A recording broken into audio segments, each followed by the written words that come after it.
नमस्कार दोस्तों, स्वागत है आपका हिंदी नॉलेज शो में। तो दोस्तों, एक बहुत ही बड़ी खबर निकल कर सामने आई है और खबर यह है कि चीन ने भारत पर एक बहुत बड़ा हमला बोला है और ये हमले में भारतीय सैटेलाइटों को एक बड़ा निशाने के तौर पर लिया गया है।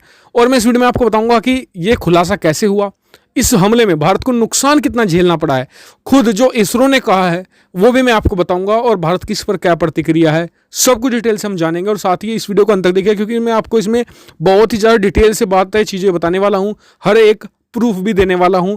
और खासकर कि जो मतलब कि छात्र हैं उनके लिए वीडियो बहुत ज़्यादा इंपॉर्टेंट होने वाली है क्योंकि इसमें बहुत सारी जो टर्म्स निकल कर आई हैं उन्हें भी मैं एक्सप्लेन करता चलूंगा शॉर्ट में, जिससे कि आपको बहुत सारी नॉलेज मिलेगी। तो मेरे साथ आप इस वीडियो में अंत तक बने रहिएगा। चलिए दोस्तों, वीडियो को अपने शुरू कर लेते हैं। तो दोस्तों, चीन के सामने अगर आप बात करें कि इस समय कौन सा सबसे बड़ा संकट खड़ा है, तो कई लोग कहेंगे कोरोना का, कई लोग कहेंगे कि साउथ चाइना सी, बहुत सारे संकट कहेंगे, लेकिन नहीं, असली संकट चीन के सामने है भारत अमेरिका का इंटेलिजेंस गठबंधन। और चीन को ये डर तब से ज्यादा लगने लगा जब भारत और अमेरिका ने कोमकासा साइन कर लिया था। इसमें क्या था कि दोनों देश एक दूसरे के साथ इंटेलिजेंस शेयर करेंगे। जैसे कि मान लीजिए कि अगर प्रशांत महासागर में या हिंद महासागर में कोई नेवल शिप या कोई ऐसी चीन की सैन्य गतिविधि दिखती है अमेरिका को, तो अमेरिका बिना उस जानकारी को, उस इंटेलिजेंस को एडिट किए या उसे फिल्टर किए बिल्कुल रॉ फाइल में भारत को सप्लाई करेगा। और ऐसा ही सेम भारत भी करने वाला था अमेरिका के साथ में।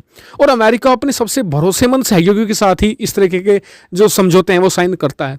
और चीन के लिए सबसे घातक था भारत और अमेरिका का सैटेलाइट नेक्सस। दोनों देशों का बहुत ही जबरदस्त है। भारत ने तो खुद का नाविक सिस्टम भी बना लिया है, यानी कि जीपीएस जैसा। चीन को डर यह था कि अगर उसने युद्ध जैसी स्थिति में अमेरिका के जीपीएस को खत्म भी कर दिया तो भी गठबंधन यानी कि भारत अमेरिका के पास नाविक रहेगा, जिसकी मदद से वो चीन के खिलाफ कड़े एक्शन ले पाएंगे। और आजकल के युद्ध ऐसे ही हैं, उसमें सैटेलाइट की बहुत ज़्यादा अहमियत है। सैटेलाइट ही किसी भी देश की आंख और नाक और कान होते हैं। ऐसे में जो एक बहुत ही बड़ी एजेंसी है जिसका नाम है Chinese aerospace studies institute, CSI से आप शॉर्ट में कह सकते हैं, ये एक अमेरिका की बेस इंस्टीट्यूट है और ये अधीन आती है अमेरिका के जो चीफ ऑफ स्टाफ है। जिस तरीके से भारत में CDS हैं, जनरल बिपिन रावत, इसी तरीके से अमेरिका में भी CDS होते हैं और उन्हें चीफ ऑफ स्टाफ कहा जाता है। उनके अंतर्गत आती है, उन्हें डायरेक्ट रिपोर्ट करती है। यानी कि अमेरिका की बहुत ही ज़्यादा ये एडवांस किस्म की इंस्टीट्यूट है जो चाइना के जितने भी एयरस्पेस या फिर अंतरिक्ष के प्रोग्राम है उन्हें एक तरीके से बहुत ही ज़्यादा इंटेलिजेंस गैदर करती है और अमेरिका के अलग अलग जो मिलिट्री भी हैं उन्हें सप्लाई करती है सही समय पर।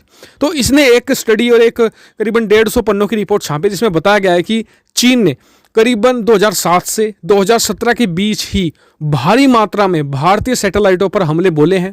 और इन हमलों का मकसद सैटेलाइट को डिस्ट्रॉय करना नहीं था, बल्कि सैटेलाइट पर नियंत्रण पाना था। यानी कि वो सैटेलाइट भारत ने लॉन्च की, भारत ने सारी मेहनत करी, लेकिन उस पर नियंत्रण चीन का हो जाए या फिर सही समय पर चीन उन्हें अपने कब्जे में ले ले और भारत को युद्ध के मैदान में एक तरीके से अंधा ही बना दे। और विशेषज्ञों का मानना है कि रिपोर्ट सिर्फ 7 से 17 तक यानी 2007 से 2017 तक की है और इसके बाद भी चीन ने ऐसे हमले जारी रखे हैं और ये आज तक जारी हैं। जब इसरो से इसके बाबत पूछा गया, इसरो के वैज्ञानिकों से, उन्होंने कहा कि इस तरीके के हमले होते रहते हैं, लेकिन हमने अपनी सैटेलाइटों को इस हिसाब से बनाया कि ना तो वो किसी इंटरनेट से जुड़े हैं, ना ही वो दुनिया के किसी और सिस्टम से अटैच हैं। वो बिल्कुल अलग प्लेटफॉर्म पर काम करते हैं और खास सुरक्षा इंक्रिप्टेड उन्हें एक तरीके से दिया गया है ताकि उन्हें कोई हैक ना कर सके। उन पर अगर हमला बोला जाए तो वो उसे प्रिवेंट कर दे। एक तरीके से इसरो मान रहा है कि हाँ, हमले हुए हैं, लेकिन उन हमलों का कोई नुकसान भारत को नहीं झेलना फिलहाल पड़ा है। लेकिन आने वाले समय में इसी CSI की रिपोर्ट में यह भी कहा गया है कि चीन ऐसे नई तकनीक बनाने में जुटा हुआ है जिससे कि जो खास और मिलिट्री ग्रेड की इंक्रिप्शन वाली सैटेलाइट होती हैं उन्हें पर हमला बोलकर उन्हें ध्वस्त भी किया जा सके और इतना ही नहीं, उन पर काबू भी और नियंत्रण भी पाया जा सके।